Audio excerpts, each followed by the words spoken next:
the sun in Gemini season. All right, so sun in Gemini. First off, happy solar return to all the Geminis out there. Gemini rising myself, so I'm definitely particularly fond of Gemini and Gemini energy. So Gemini energy is ruled by Mercury.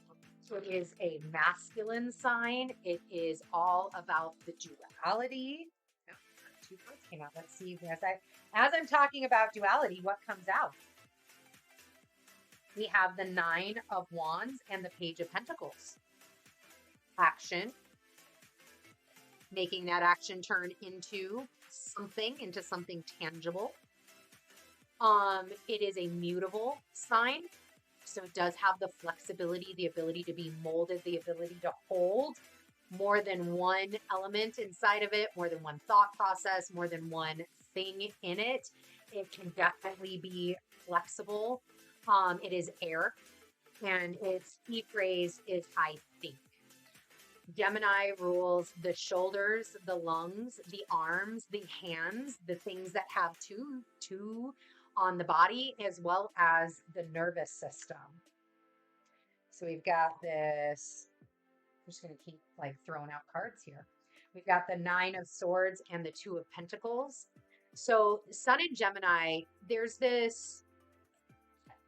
opposition with Gemini that occurs. The High Priestess. It's these dual forces. These oppositions, right? Nature versus nurture, human versus divine, heavenly versus earthly.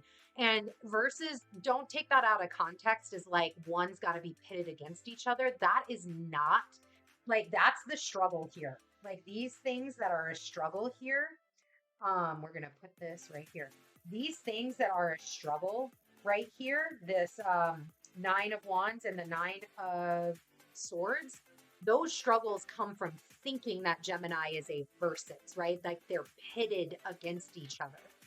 But this Page of Pentacles and the 2 of Pentacles and this High Priestess guiding the way, these tell you that it's actually about finding the balance. It's not a versus. It's the ability to hold both. It's the ability to nurture and understand both. It's the ability to, even look here at this High Priestess card, right? We've got a B and a J. We've got a black pillar here. We've got a light pillar here. And this position, this dual forces of nature, it's the ability to sit in between the two with Gemini. It's the ability to hold these two in Gemini. It's the ability to understand that this, let's call it a tapestry, this weaving of the world behind this High Priestess. Every thread has a purpose, and every thread can hold multiple colors within that one strand. And overall, while we may not be able to see the entirety, right? Here's Spirit in the front. We may not be able to see the entirety of this tapestry. It is always being woven with perfect precision.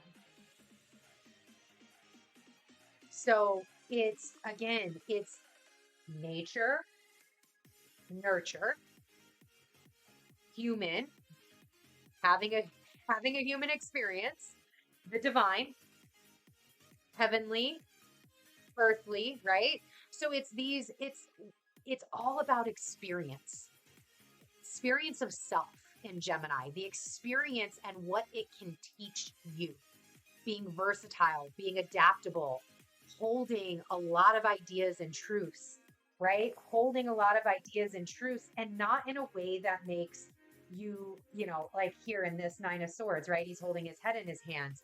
That it's time we leveling up from all of that. We leveling up from all of that. We can stand in power with this High Priestess here.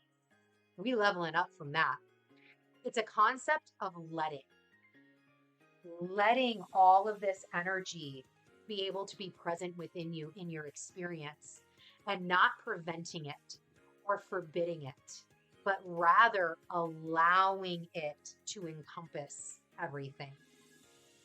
One thing with the sun in Gemini to be aware of, and they're saying that that was more than enough. Cool. One thing with the sun in Gemini is watch starting projects but not finishing them. So this is where I love that Mars will be in Leo at the start of the sun in Gemini season, because Mars will be there to be able to provide that level of the projects, like getting them going and actually continuing to take them through, continuing to build and develop. Because from Leo, we go to Virgo, and Mars in Virgo also has that push forward, right?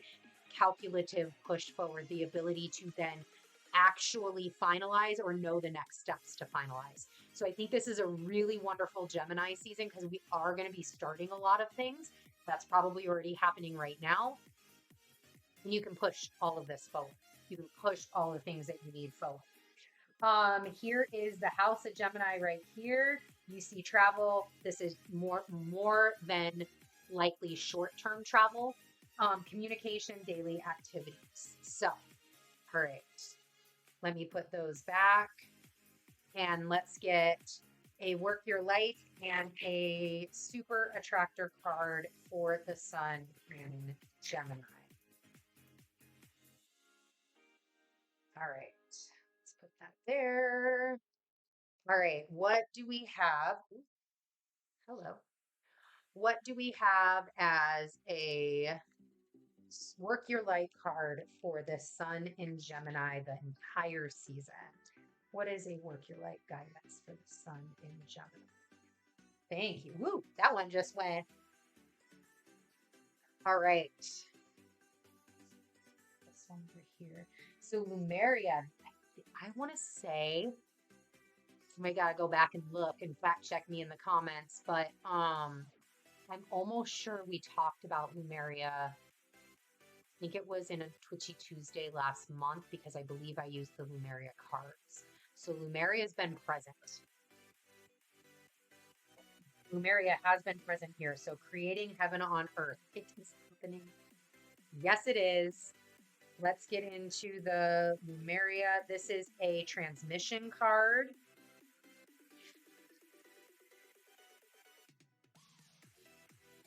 All right. I got something in my eye. Okay. Lumeria, or Mu, is one of Earth's lost lands where heaven really was a place on Earth. A time before we were kicked out of the Garden of Eden, in Lumeria, life worked in harmony. All beings were seen as equal, and we were deeply reverent to Mother Earth. We knew that a mosquito was no worse to us than the sun, and the sun no better. Perhaps you too believe that heaven really can be a place on Earth. Perhaps you are part of the transition team who at a soul level are devoted to creating this kind of harmony on the planet now. Thank you for wanting to do this work. It's easy to get overwhelmed by the state of affairs on the planet right now, but you are being encouraged to keep holding the clear vision of the future. Hold the vision, trust the process. It is closer than you think.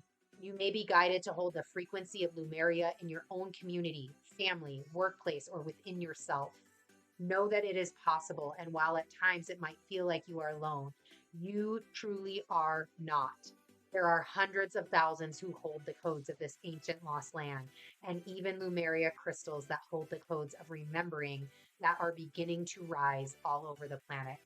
I don't know where, I don't know if I have it handy. I don't think I do, but I do have a Lumeria crystal. So they are wonderful, wonderful stones to work with.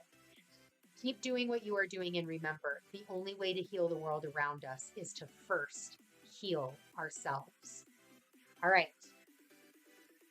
Heart on heart, I hold the codes of Lumeria. Believe that heaven really can be a place on earth.